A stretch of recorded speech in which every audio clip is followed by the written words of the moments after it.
Hi friends मु रश्मि आपण रश्मि TV स्वागत जनाऊँगी। तो फ्रेंड्स एबे आपणकर शिशु सेविका निजुक्ति सबुआड़े चलिलानी। तो शिशु सेविका निजुक्ति पाई आपन को एडवर्टाइजमेंट मारिबा पई पड़िबो गाँ गुड़ाक गाँर छक जगार आपण विज्ञापन पत्र मारिबे। जो माने इच्छुक प्रार्थी से माने आवेदन करिवे। तो विज्ञापन पत्रटी केमिति लिखिबे तार मु आपण मानक पई सैंपल नहीं आछि। एई भली आपण लिखि आपणकर जो गाँ साई छक जो रही से आपण मैंने गोटे गोटे ताकू एडवर्टाइजमेंट मारिबे बा विज्ञप्ति पत्र मारिबे। ता सहित क्यों फॉर्म से माने आवेदन करिवे ताहा मध्य मु आपनकु आपण मानक पई नै आछि। ता ऊपर डिटेल्स आलोचना करिबा। ता सहित निर्देशावली कौन रही ना बहु जगह देखा मिलूँ गंडगोल होची शिशु सेविका निजुक्ति को नहीं जेहेतु गाइडलाइन को फॉलो न करुवा जो गंडगोल कहूँ एवं शिक्षक मैंने से असुविधार सम्मुखीन होती। तो गाइडलाइन कौन रही प्रायोरिटी प्रथमे क्या दिज्व एवं प्रायोरिटी सबुठार लास्ट रे क्या दिज्व तार डिटेल्स आज ये वीडियो रे आलोचना करवा। तेणु आपण मान अनुरोध वीडियो को शेष पर्यंत देखु। वीडियो देख सारापर वीडियो पसंद आसिले वीडियो हृदय लाइक कर दिंतु। ता सहित आपणकर सांगसाथी मानक वीडियो व्हाट्सएप एवं फेसबुक माध्यम शेयर करने बिल्कुल भी भूलु ना। ता सहित एवं सुधा जदि चैनल टी सब्सक्राइब करना सर्वप्रथमे चैनल टी सब्सक्राइब कर दिंतु एवं ता पाखरे आसुवा ऑल नोटिफिकेशन बेल आइकन टी प्रेस कर दिंतु जहाँफल कि ये लेटेस्ट अपडेट सर्वप्रथमे आपण मैंने आम चैनल माध्यम पाई परिबे। डेरी नक चलतु जो रही शिशु सेविका निजुक्ति नहीं ताकू केमिति विज्ञापन पत्र मारिबे। तो सरकारी प्राथमिक विद्यालय आपन स्कूल नाटी लिखिदेवे शिशु सेविका निजुक्ति निमंते विज्ञापन पत्र लेटर नंबर जो 8/2026 जमी लिखी आपंकर से भली जेते थिबो ताकू लिखिबे विज्ञापन जेते नंबर थिबो ताकू एथिरे लिखिबे तारीख देबे जो दिन आपण एई विज्ञापनटी मारिबे सेही तारीखटी देबे। एतद्वारा सर्वसाधारण को अवगति निमंते जणाई दिया जाउछि कि असेपार पत्र संख्या 9118 तारीख 22/8/2025 लिख जिला प्रकल्प संयोजक बालेश्वर पत्र संख्या 4608 आपण जिलार जहाँ थिबो लेटर नंबर ताकू लिखिबे तारीख 26/12/2025 लिख और गोष्ठी शिक्षा अधिकारी आपणकर जो गोष्ठी शिक्षा अधिकारी अंडर जाउथिबे तांकर स्मारक पत्र संख्या देबे तारीख देबे रिख अनुसार उक्त विद्यालय रे खाली थिबा एकटी बा गोटिए शिशु सेविका पदवी पर दरखास्त आह्वान करा जाउछि। एणु इच्छुक प्रार्थिनी आसंता तारीख 5/3/2026 रिख अपराह्न 4 घटिका सुधा निम्न साक्षरकारी कार्यालय आवश्यक समस्त स्वप्रमाणित दस्तावेज सह दरखास्त दाखल करने को अनुरोध। निर्धारित समय अवधि परे कौनसी आवेदन पत्र ग्रहण योग्य हेब नहीं। दरखास्त गुड़िक छुट्टी दिन व्यतीत केवल कार्य दिवस एवं निर्धारित समय सीमा मध्य ग्रहण कराजिबो। आवेदन पाई योग्यता कौन रही ना 1 एप्रिल 2026 सुधा आवेदनकारी बयस 18 ରୁ 45 वर्ष मध्य होइथिबा आवश्यक से साक्षर होइथिबा आवश्यक से शारीरिक स्तर में सुस्थ थिबा आवश्यक। अग्राधिकार तालिका ना विद्यालयटी जो ग्राम बा वार्ड रे अवस्थित से अंचल आवेदन करिथिबा प्रार्थिनी को प्रथमे अग्राधिकार दियाजिबो। उपयुक्त प्रार्थिनी अनुपस्थिति रे पार्श्ववर्ती ग्राम बा वार्ड रु चयन कराजिबो। द्वितीय अनुसूचित जनजाति एसटी अनुसूचित जाति एससी अन्यान्य वर्ग क्रम अग्राधिकार दियाजिबो। दरखास्त पई आवश्यक दस्तावेज कौन रही ना दरखास्त पत्र भोटर कार्ड आधार कार्ड प्रार्थिनी वार्ड नंबर सूचित थाए सरपंच द्वारा प्रदत्त बासिंदा प्रमाणपत्र अग्राधिकार तालिकार मानदंड पूरण करुवा दस्तावेज शारीरिक सुस्थता प्रमाणपत्र वार्षिक आय प्रमाणपत्र पासपोर्ट फोटो 2टा साक्षर प्रमाणपत्र छुट्टी दिवस गुड़िकर तालिका अर्थात ए दिन गुड़िकर आपणकर जो दस्तावेज बा आपणकर जो फॉर्म बा आपणकर एप्लिकेशन ग्रहण करा जाय परिबो नाही। जेमती 1/3/2026 रविवार 3/3/2026 दल पूर्णिमा 4/3/2026 होली। तापर विद्रोह अधिक जानापी निम्न साक्षरकारी कार्यालय सह जोगाजोग करंतु। आपणकर विश्वस्त प्रधान शिक्षक सरकारी प्राथमिक विद्यालय यही आपण मैंने समस्ते गोटे गोटे एडवर्टाइजमेंट आपणकर जो एरिया स्कूल टी रही तार वार्ड रे बा पार्श्ववर्ती वार्ड रे आपण गोटे गोटे विज्ञापन पत्र से जाई चिपकईके आसबे अर्थात आपंकर एडभर्टाइज करेंगे।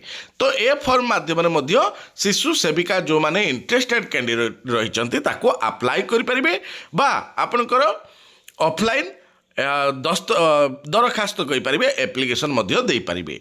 तो शिशु सेविका नियुक्ति निमंते आवेदन पत्र आवेदनकारी नाम देवे, पिता स्वामी लिंग जन्म तारीख बयस जातीयता वैवाहिक स्थिति दिव्यांग जनकी हाँ ना उत्तर देवे, सामाजिक वर्ग साधारण वर्ग अन्य पछुआ वर्ग अनुसूचित जाति अनुसूचित जनजाति अल्पसंख्यक शिक्षागत योग्यता आवेदनकारी ठिकाना आधार नंबर भोटर नंबर शिशु सेविका आवेदन करुवा विद्यालय नाम ता तले आवेदनकारी दस्तखत आवश्यक प्रमाणपत्र तो आप जानिले ऊपर जहाँ दि जाता ताहा आपण जो मैंने एप्लाय करेंगे से नहीं जी। शिशु सेविका नियुक्ति निर्देशावली को फॉलो करेंगे कहीं ना ये आपंकर क्राइटेरिया दिखाई निवेशित करने को कर्तव्य गुड़िक कौन ड्यूटी टू बी इंटरेस्टेड जी भी आपंकर एप्लाय करुँच तो तांको ये ड्यूटी गुड़िक कहे जमीक समस्त शिशु जहाँ सुरक्षित सुनिश्चित और भावनागत भाव प्रोत्साहित मनोभाव अनुभव करेंगे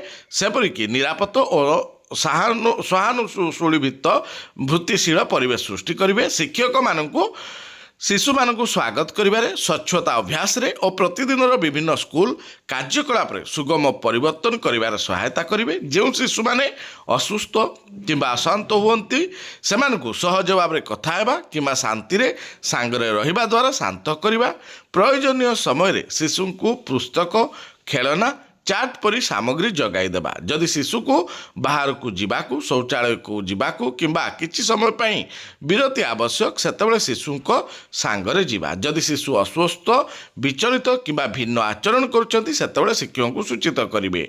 श्रेणी कक्षर सफा सुतरा स्वच्छता और शिक्षण सामग्री को सुनिश्चित करवा जहाँ द्वारा स्वास्थ्यकर शिशु बंधव परिवेश गठित हो पारिबो। तो ये ड्यूटी गुड़िक आपण जनइबे जेतेबेले सेमने एप्लाय करुछंती।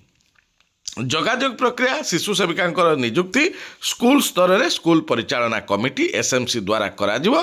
एसएमसी होउची शिशु सेविका नियुक्ति पाई उचित कर्तृपक्ष। तेबे परामर्श दिया जाउची जे एसएमसी सभा काम कम 2 वा 3 अंकों उपस्थिति सहित गृहीत संकल्प पास करने उचित जहाँ संबंधित ब्लॉक शिक्षा अधिकारी बीओ किंबा तांको प्रतिनिधि द्वारा साक्षीभूत होता है। योग्यता शर्तावली शिशु सेविका पदवी पर प्रार्थी योग्यता परीक्षा करने बेले निम्नलिखित नियम गुड़िक अनुसरण करेंगे। जमीक भारतर जड़े नागरिका हो स्त्री हो जार प्रथम एप्रिल नियुक्ति वर्ष 18 वर्ष अधिक बयस 45 वर्ष कम बयस हेबा आवश्यक। से सेविका स्कूल थिबा ग्राम वार्डर निवासिनी हेबा उचित। जदि से ग्राम बा वार्डर उपयुक्त प्रार्थी उपलब्ध नहीं तेबे पार्श्वत ग्राम बा वार्डर प्रार्थी को भी विवेचना करा जाई पारे। से साक्षर होइतिबा उचित।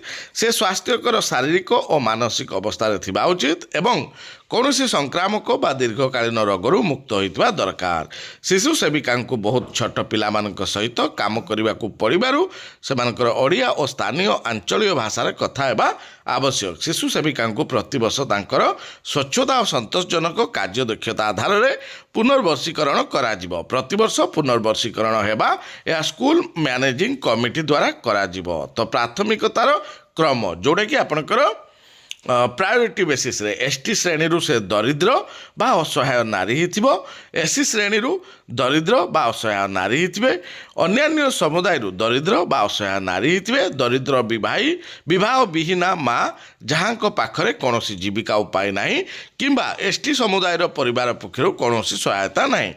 इरे रही दरिद्र विवाह विहीना माँ जहाँ पाखरे कौनसी जीविका उपाय नहीं किंबा एससी समुदाय परिवार पक्षरु कौनसी सहायता नहीं। तापर दरिद्र विवाह विहीना माँ जहाँ पाखरे कौनसी जीविका उपाय नहीं किंबा अन्य समुदाय परिवार पक्षरु कौनसी सहायता नहीं। एसटी समुदाय दरिद्र विच्छिन्ना किंबा परित्यक्ता, एससी समुदाय दरिद्र विच्छिन्ना किंबा परित्यक्ता, अन्य समुदाय दरिद्र विच्छिन्ना କିମ୍ବା ପରିତ୍ୟକ୍ତ ରହିଛି। ଅଯୋଗ୍ୟତା 60 ବର୍ଷ ବୟସ ପୂର୍ଣ୍ଣ କରିଥିଲେ ବର୍ତ୍ତମାନର ଶିଶୁ ସେବିକା କାର୍ଯ୍ୟରୁ ବିରତ ହେବେ। ଯେକୌଣସି ବ୍ୟକ୍ତି ଯଦି ଦୀର୍ଘସ୍ଥାୟୀ ସଂକ୍ରାମକ ରୋଗରେ ପୀଡ଼ିତ କିମ୍ବା ଅଚଳ ହୋଇପାରନ୍ତି ସେ ଶିଶୁ ସେବିକା ଭାବେ କାର୍ଯ୍ୟ କରିବେ ନାହିଁ। ତଥାପି ଜଣେ ସେବିକା ମାଟର୍ନିଟି ଲିଭ୍ ନିର୍ବାହ କରିପାରିବେ ଯଦି SMC president member local MP MLA ଜିଲ୍ଲା ପରିଷଦ ମେମ୍ବରଙ୍କ ପରିବାର ସଦସ୍ୟ କିମ୍ବା ନିକଟାତ୍ମୀୟ ସେମାନେ ଶିଶୁ ସେବିକା ଭାବେ ନିଯୁକ୍ତି ହେବାକୁ ଅଯୋଗ୍ୟ ହେବେ। ସରକାରୀ କର୍ମଚାରୀଙ୍କ ପରିବାର ସଦସ୍ୟ କିମ୍ବା ନିକଟାତ୍ମୀୟ ଶିଶୁ ସେବିକା ଭାବେ ନିଯୁକ୍ତ ହେବାକୁ ଅଯୋଗ୍ୟ ହେବେ। ଯେକୌଣସି ବ୍ୟକ୍ତିଙ୍କ ନିକଟରେ ଅପରାଧିକ ପୂର୍ବ ପୃଷ୍ଠଭୂମି ଥିଲେ କିମ୍ବା ଚାଲୁଥିଲେ ଅପରାଧିକ ମାମଲା ରହିଥିଲେ ସେ ଶିଶୁ ସେବିକା ଭାବେ ନିଯୁକ୍ତ ହେବାକୁ ଅଯୋଗ୍ୟ ହେବେ। ତ ଏଇ ରହିଛି ଆପଣମାନଙ୍କ ପାଇଁ ଶିଶୁ ସେବିକାକୁ ନେଇ ଡିଟେଲ୍ସ ଇନଫର୍ମେସନ୍। ତ ଏଇ ଇନଫର୍ମେସନ୍କୁ ନେଇ ଆପଣମାନେ ସ୍କୁଲରେ କାର୍ଯ୍ୟ କରିପାରିବେ ଏବଂ ତା'ର ରିଜଲ୍ୟୁସନ୍ କେମିତି ଲେଖାଯିବ ତାହା ମଧ୍ୟ ମୁଁ ଆମର ହ୍ୱାଟ୍ସଆପ୍ ୟୁଟ୍ୟୁବ୍ ଚ୍ୟାନେଲରେ ଛାଡ଼ି ଦେଇଛି। ତା'ର ଲିଙ୍କ୍ ଡେସ୍କ୍ରିପ୍ସନ୍ରେ ଦେଇଦେବି। ଡେସ୍କ୍ରିପ୍ସନ୍ରୁ ସିଧାସଳଖ ରିଜଲ୍ୟୁସନ୍ ଦେଖିପାରିବେ। ଆଶା କରୁଛି ଆପଣଙ୍କୁ ଭିଡ଼ିଓଟି ପସନ୍ଦ ଆସିଥିବ। ଆଜିକା ପାଇଁ ଭିଡ଼ିଓଟି ଏତିକିରେ ଶେଷ କରୁଛି। ନେକ୍ସଟ ଭିଡ଼ିଓ ଦେଖା ହେବ। ସେଥିପାଇଁ ବିଦାୟ ଦିଅନ୍ତୁ। ନମସ୍କାର, ଜୟ ଜଗନ୍ନାଥ।